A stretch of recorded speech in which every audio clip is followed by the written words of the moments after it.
In today's video, I compare my two favourite Gibson guitars. First up is the Gibson 54 reissue Gold Top. This beauty has P90s and we've featured it heavily on the channel. Then the contender for today's episode is a Gibson ES335 59 reissue and it has the Murphy Lab treatment. This is going to be an interesting episode, so make sure to grab a drink and some popcorn and let's get straight into the video.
Hey guys, welcome back to Squealing Pig Guitars, the home of luxury shred machines here in Nottingham, England. My name is Keightley and today we're going to be doing a pretty awesome Gibson comparison.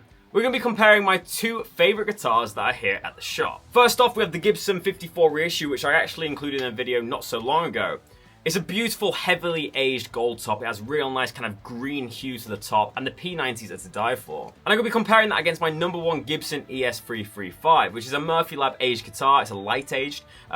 It's got PAF humbuckers or custom buckers, and it's just an incredible guitar all round. Really, the main thing that we're going to be comparing in today's episode is custom buckers versus P90 repros. I'm really debating which one is the most versatile pickup. So without further ado, let's have a closer look at the specs of these two amazing guitars. But before we get into that, make sure to hit subscribe if you're new and smash the notification bell. We upload every day, Monday to Friday.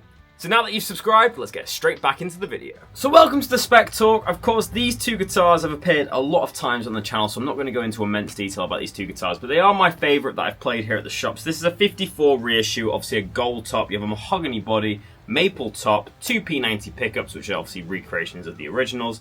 We've got a wraparound stop tailpiece, 2 volumes, 2 tones with the kind of old classic speed knobs, which have slightly ambered lacquer over them. Of course, we have that pick guard, and then we have a mahogany neck with the 54 profile. This neck profile is very comfortable, and it's actually why I like this guitar so much. It's not too thick, but it's not too thin. It's right in the middle, that Goldilocks profile, let's call it, nice and rounded. Got some really nice kind of lacquer checking and sanded down areas on this as well, which makes it a pleasure to play.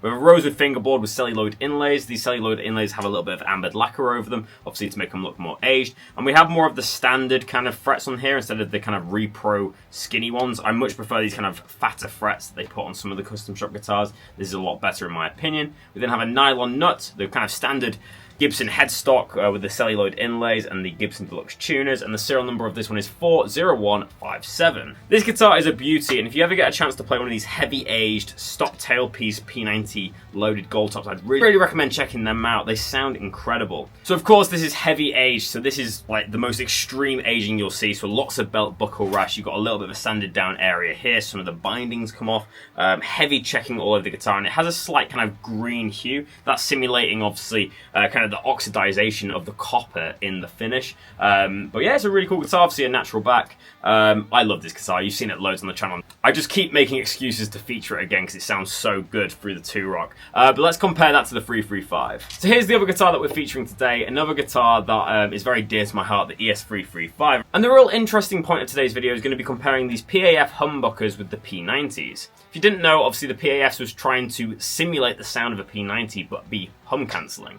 Obviously it creates its own voice, but that was the initial intention, I guess. The construction of this guitar is way different, obviously, to the gold top. So we have a laminated body, so it's maple, poplar, maple. That is for this top, the back, and the sides, and it's basically built to be an electric Spanish shape. Yes. We then have two custom Bucker repros with an ABR1 bridge drilled directly into the top and a stop tailpiece, so it's a lot more advanced than the gold top. Two volumes, two tones. These have the lampshade knobs, and we have the three-way switch. Then moving on to the neck, we have the classic 59 profile, which is a little bit slimmer than the gold top. We have a rosewood fingerboard, mother of pearl, dotted inlays. This is just light age treatment, so there's consistent checking around it, but there's no real dents to the finish, only a few here and there. We then have a nylon nut, and we have the same kind of Gibson headstock, but this time we have the crown inlay, obviously as this is an ES product.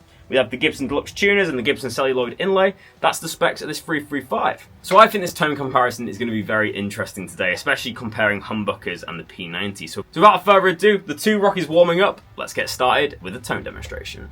So guys, welcome to the tone demonstration of these two amazing Gibson guitars. For today's episode, I'm plugged straight into my 2-Rock Bloomfield drive on the lead channel to start off with, and I'm using a few effects from my Kemper profile, but obviously no amp simulation. So I've got a compressor, fuzz face, tube screamer, and a tremolo effect that I can use. And then the really long kind of reverb or ethereal reverb you're going to hear is from the Flammer FS02. To start off with, I'm using the 335, and really the main comparison that you're going to hear between these two guitars is obviously the PAFs versus the P90s. But what we're really trying to achieve is to find the ultimate Gibson guitar, so it needs to be versatile, it needs to be able to do everything that we want it to do. So let's start off with the Ebony 335, this is a 59 reissue. Let's just hit them kind of Purple Rain chords once again.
And then for the lead tone, I just added a fuzz pedal, which gives this kind of tone.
So now that we've heard some distortion tones, I've just switched the amp to a clean tone just so we can hear all the pickup selections. So this is the neck pickup on the 335.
final position.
Now bridge pickup.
And finally, let's finish on some dirt.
So guys, that's the end of the video. I really hope you've enjoyed checking out this Squealing Pig Guitars video. Before I get into my personal review and rating of these two amazing guitars, make sure to go down on this video, hit the like button and hit subscribe. Also, let me know what you think of these two guitars in the comment section below. So if you're a subscriber to this channel, you'll see that I've featured both of these guitars heavily on the channel. They're both my favorite guitars from the shop, and they both have received a 10 out of 10 rating in the past, so they're going to keep that 10 out of 10 rating today. However, which one just takes the cake? Which one is better, basically? For me, it's the 54 reissue gold top Les Paul. That takes a lot for me to say as I'm a massive ES fan, but for me, the P90 pickups in the gold top just work really well in my playing style. Whether it's the heavier, fuzzy type tones with a pick, or whether you're playing fingerstyle kind of neo-soul stuff, the P90s are just that extra level of kind of exposure for the sound, and all the dynamics and articulation just seems to flow through a little bit better. I love playing P90 pickups, and I really should get myself a P90 loaded guitar at some point. They're so underrated, and they really do scream. So yeah, that's my opinion for today. Obviously, the 335 is incredible. Amazing guitar, resonates very nicely, and the custom buckets sound amazing through the 2-rock. But for me, the gold top just had something special today. But I'm really intrigued to hear what you think. Which tone did you prefer? Let me know in the comment section below. Are you team 335 or are you team gold top? Let me know in the comment section below. If you're enjoying these comparisons, let me know in the comment section below, and maybe leave some requests of some guitars you'd like to see me compare. Go and visit the Squealing Pig Guitars website and let me know which guitars I should compare next time. But that is all from me today. Thank you so much for watching this Squealing Pig Guitars video. My name is Ben Keightley, and that leaves me with one last thing to say. Keep rocking, guys. I'll see you soon.